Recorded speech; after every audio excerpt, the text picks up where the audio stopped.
The only white people who had ever come to our house were welfare workers and bill collectors.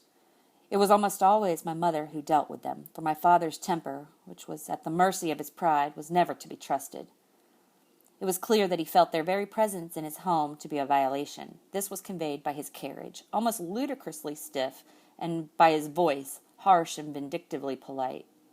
When I was around 9 or 10, I wrote a play which was directed by a young white schoolteacher, a woman, who then took an interest in me and gave me books to read, and in order to corroborate my theatrical bent, decided to take me to see what she somewhat tactlessly referred to as real plays. Theater going was forbidden in our house, but with the cruel intuitiveness of a child, I suspected that the color of this woman's skin would carry the day for me. When at school she suggested taking me to the theater, I did not, as I might have done if she had been a Negro, find a way of discouraging her, but agreed that she should pick me up at my house one evening.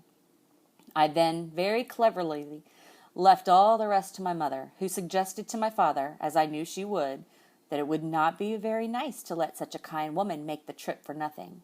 Also, since it was a school teacher, I imagined that my mother encountered the idea of sin with the idea of education, which word, even with my father, carried a kind of bitter weight.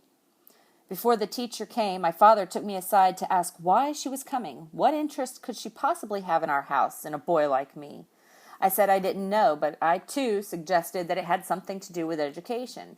And I understood that my father was waiting for me to say something. I didn't quite know what. Perhaps that I wanted his protection against this teacher and her education.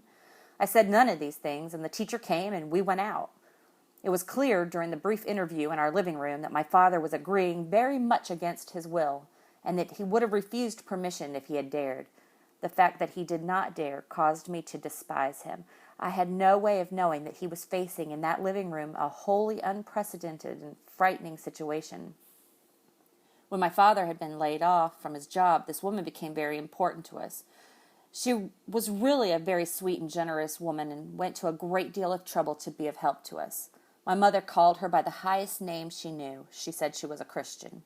My father could scarcely disagree, but during the 4 or 5 years of our relatively close association, he never trusted her, and was always trying to surprise in her open Midwestern face the genuine, cunningly hidden, hideous motivation.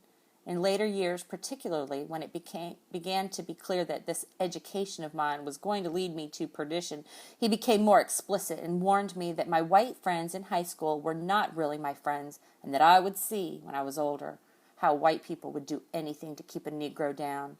Some of them could be nice, he admitted, but none of them were to be trusted, and most of them were not even nice. The best thing was to have as little to do with them as possible. I did not feel this way, and I was certain in my innocence that I never would.